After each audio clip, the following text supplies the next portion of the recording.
Okay, this is the 19th of August 2013 and garden diary.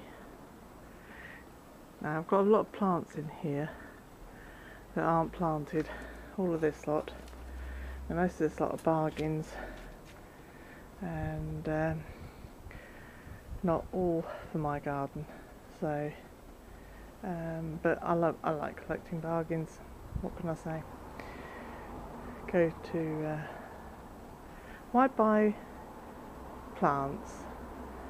Bedders I can understand because they're annuals, they're only here for a short amount of time, you want to buy them, you want to get the most out of them.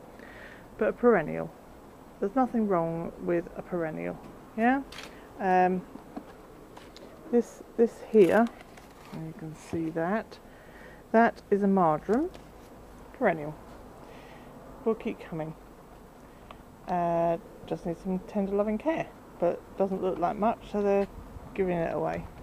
Here, what we've got here, these are alpines.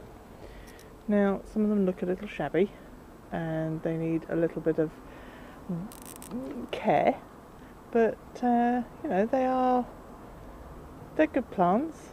They'll come back, they'll do next year, and they'll look good. They just need to be out of these silly little pots that they put them in. Give it some roaming countryside. Hibiscus. I haven't grown a hibiscus before.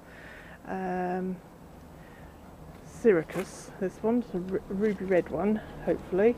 And well, I just love them when I go to Spain. So I thought, right, we'll have a go. The nettle. That's self-seeded. Oh, hello you. The must-have in all of my videos. Putty Tat. Hey, who are you? You gonna say hello?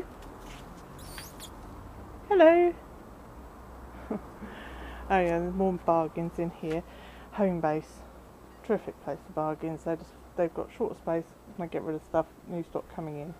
Brilliant time of year to go. End of season.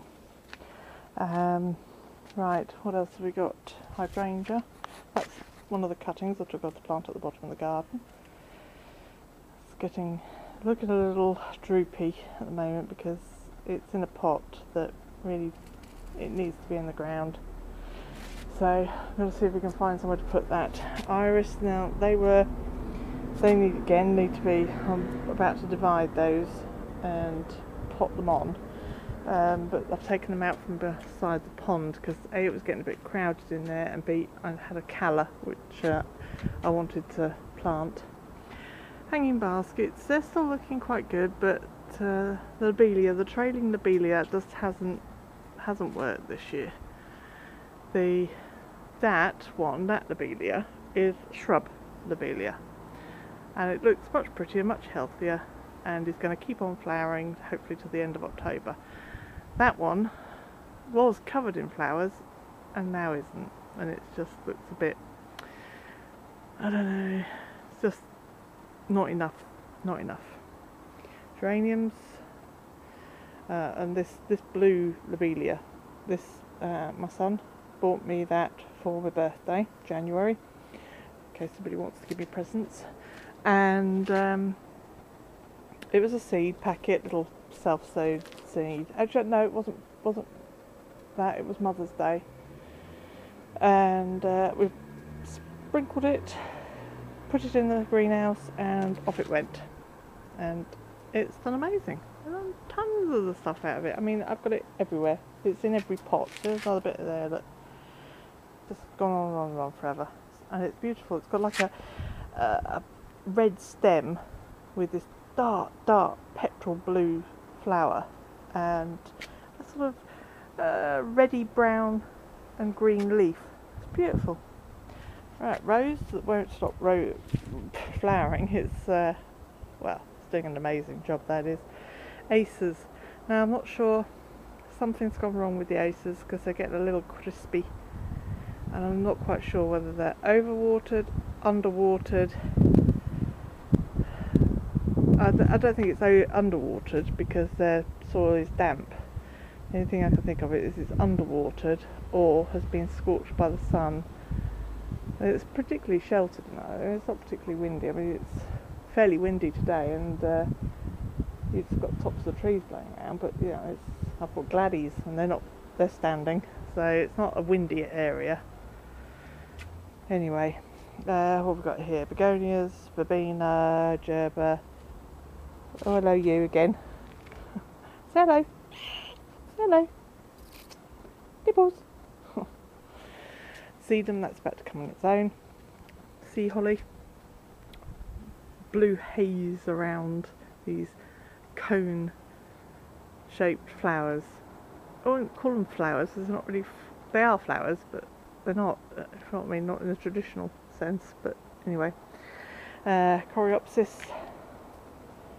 We've got some grapevine growing here, and this is the first year got grapes on it. Now apparently you're meant to thin these grapes so that they get a chance for some of them to ripen. So I'm about to do that this afternoon, so that they have a chance to do their deed. Yeah, I know. They're just lovely. Yeah, anyway, then we got gladdies.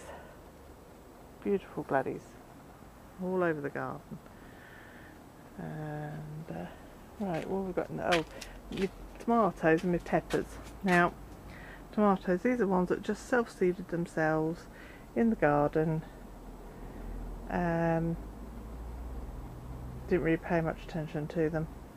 My lot failed, so this lot became stars. And this is a purple pepper. These are chili peppers. I've never grown these before. Oh, it's not a fuchsia, which is what it says on the label on the pot. Yeah, so I'm not quite sure. Apparently my husband's tried one. He says they're very hot, but not, you know, unbelievably so. Yeah, we've got tomatoes coming, so dead head the end of that. We've got these peppers here. Now they're looking quite good. But yeah, tomatoes this year was a bit of a sadden. Right, next year's pot marigolds. The end of the nasturtiums, iris, the coreopsis, which needs a dead head. My mum bought me this black cosmos, perennial cosmos, so that's looking quite good. I think these coreopsis, I think they need a bit more of a sunny position because they're a bit lacking. Look at the sun, the way the sun shines on that holly, sea holly. Gorgeous. Right, begonias, hollyhock, and these were some bedding, overwintering dwarf sweet williams, and they flowered and flowered and flowered in the pots, only through the spring. They did flower over winter, but not very much, mainly in the spring.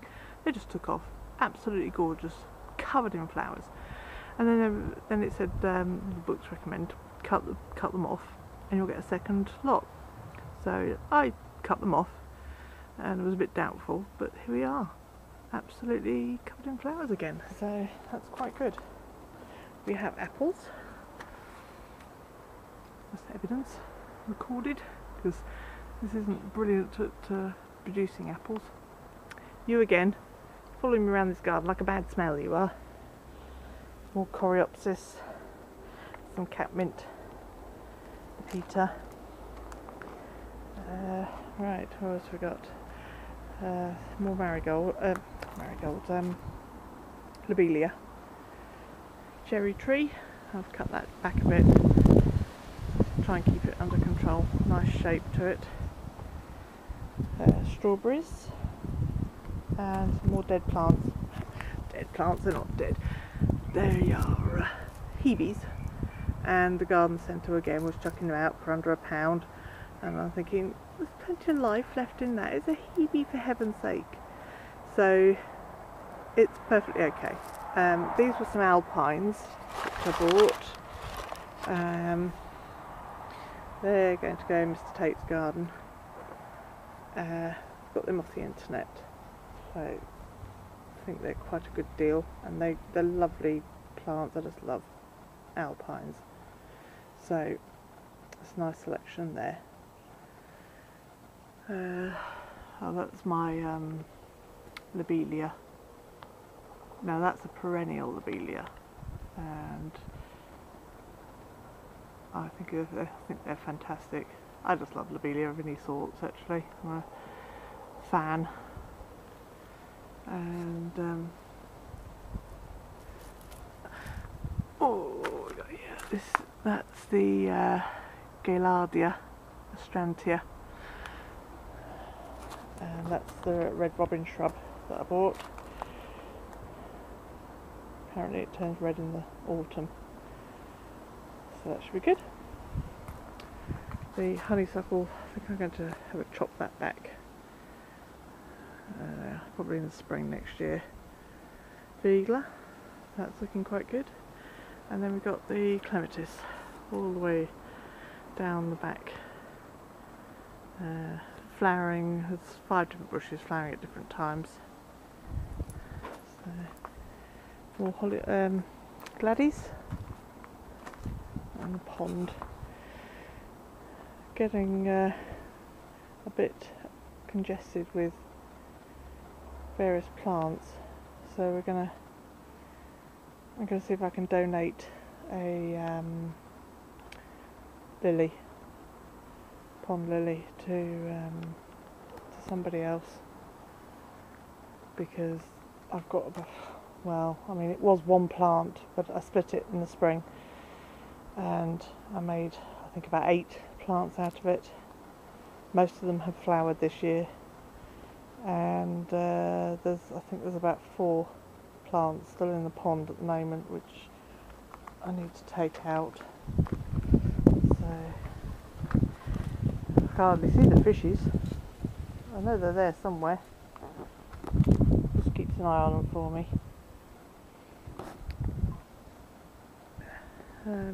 Berberis moved from behind the hydrangea, because you couldn't see it. It was basically in that little gap there, and you just thought, yeah, that's nice. What's that doing there? Lovely plant. So it's now got pride of place there in the corner. Nice shady corner for it. Berberis moved out of the corner because that needs a little bit more sunlight, but I think we're gonna paint this fence because well, it needs painting. Yeah, so but, rose hips developing. They're looking quite good. Shelley's Heuchera that she bought me.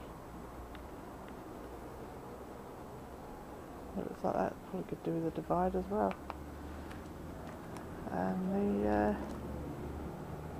red currants.